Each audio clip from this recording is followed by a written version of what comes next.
حضرت عثمان غنی کا دور تھا، وہ ملحد شخص آیا، اس نے ایک سوال کیا، اس کا سوال سننا۔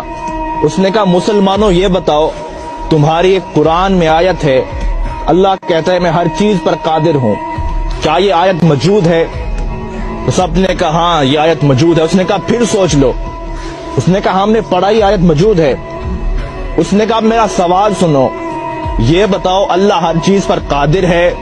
مسلمان نے کہا اللہ ہر چیز پر قادر ہے۔ اس نے اب سوال کیا، اس نے کہا یہ بتاؤ اللہ چاہے تو اپنے جیسے خدا بنا سکتا ہے؟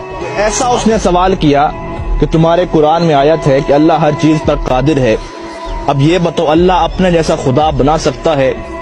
اب لوگ اس کا کیا جواب دیتے؟ اگر کہتے ہاں تو توحید خطرے میں تھی، اگر کہتے نہ تو قرآن خطرے میں تھا۔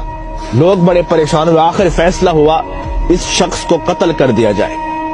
وہ شخص مسکرا پڑا، اس نے کہا میں تو قتل ہو جاؤں گا لیکن میرا سوال زندہ رہے گا، اس سوال کو لوگ سنیں گے اور میرا ایک نظریہ، میری ایک جماعت بن جائے گی۔ فیصلہ روک دیا گیا، اسے قتل نہ کرو۔ آپس میں بیٹھے عالم حضرات، لیکن اس کا کوئی جواب نہیں بنا۔ ایک بوڑھا شخص بیٹھا تھا، اس نے کہا تیرا کیا سوال ہے؟ آ تجھے علی کی چوکھٹ پہ لے چلتا ہوں۔ وہ چل پڑا، علی کی دہلیز پر پہنچے، مولا علی باہر گئے ہوئے تھے، باہر لوگوں کا ہجوم تھا۔ سوال ہی ایسا تھا، مولا علی شیر خدا واپس آئے، دیکھا لوگوں کا رش تھا۔ آپ نے پوچھا کیا وجہ ہے؟ اس نے کہا یہ غیر ملحد شخص ہے، خدا کو نہیں مانتا، اس کا ایک سوال ہے۔ آپ نے کہا بتاؤ۔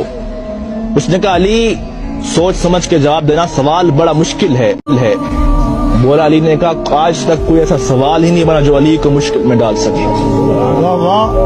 اب وہ شخص سامنے ٹھہرا تھا، اس نے کہا علی سوال یہ ہے، آپ کی قرآن میں آیت ہے اللہ ہر چیز پر قادر ہے؟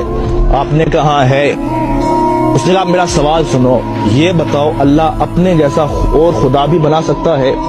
مولا علی مسکرا پڑے، کہا اس سوال کے لیے تم نے مجھے باہر بلایا، اب اس کا جواب سنو۔ آپ نے کہا ہاں اللہ چاہے تو اپنے جیسا خدا بنا سکتا ہے، کئی خدا بنا سکتا ہے، لیکن فرق یہ رہے گا وہ جتنے بھی خدا بنائے گا وہ سب اس کی مخلوق ہوں گے، خالق پھر بھی وہ اللہ ہوگا۔ اب لوگوں پریشان ہوا، اس نے کہا علی بتاؤ تو صحیح یہ علم کہاں سے سیکھتے ہو؟ ابھی ہمارا سوال ختم ہوتا ہے، آپ کا جواب آتا ہے، بتائے تو صحیح یہ علم کہاں سے سیکھا؟ اب مولا علی کا فرمان سننا، کہا سنو ھذا صفت العلم ھذا لعاب رسول اللہ، یہ مصطفیٰ کی لعاب کا اثر ہے کہ علی کائنات کے راز کھول کے رکھ دیتا ہے۔ اس شخص کی چیخ نکلی، اس نے کہا جس کے لعاب سے علی بنتا ہے، جس کا علی ایسا ہوگا اس کا مصطفیٰ کیسا ہوگا، اور جس کا مصطفیٰ ایسا ہوگا اس کا خدا کیسا ہوگا۔